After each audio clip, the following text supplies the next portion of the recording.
Hiya, fam. At long last, it is here, and what more fitting time to begin than during Holy Week? Um, so, let me give you the quick rundown. The Mass, the Order of the Mass, the liturgy, it's basically interchangeable. Um, Liturgy is just the order of worship, and when it comes to Mass, it's very important to understand what the order of worship is and why.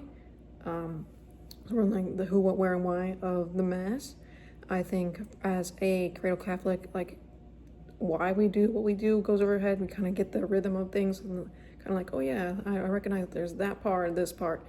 But I'm excited to talk about the different rites and orders of the Mass.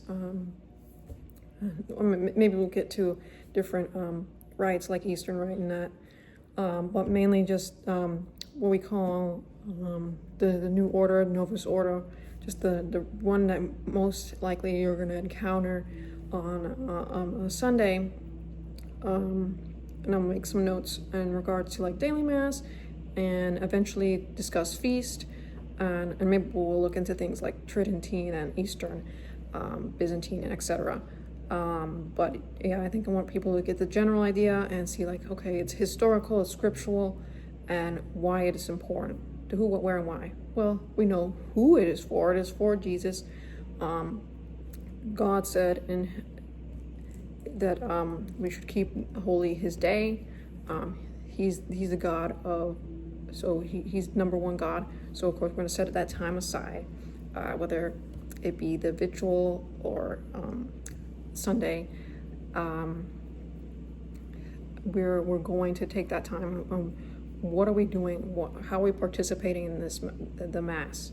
The Mass can be broken down into two main parts: the liturgy of the Word, liturgy of the Eucharist. Very, very key.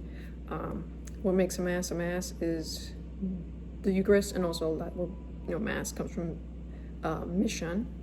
Missals also come from mission. That idea of we're being sent out on a mission, in Catholic terminology. And so the Mass is we gather, there's communion, and then we're sent. So it's like encounter, build, send. So we go there to encounter Christ. We get built up in the faith because we are fed the inspired word. We receive the inspired word, but we also receive the, if we're in a state of grace, we receive the word, incarnate word, in the Eucharist, and then we are sent away. So that's the general overall. So I want to do, even though these main parts that make up the Mass, there's the introductory rite, and within the introductory rite is the penitential rite, and following the introductory rite is the liturgy of the Word, and that's followed by liturgy of the Eucharist, and then there's the concluding rite. And so I want to break that down, and that's why it's breaking bread breakdown, because it is so rich. The Mass is so rich.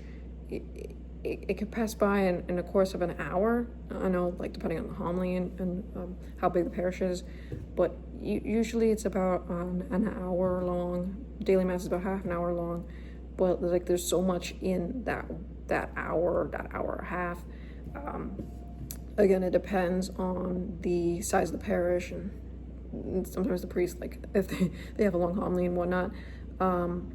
But yes, I've been wanting to do this for a long time because it is important. So I would like to transition from the introduction to this series to the introductory rite.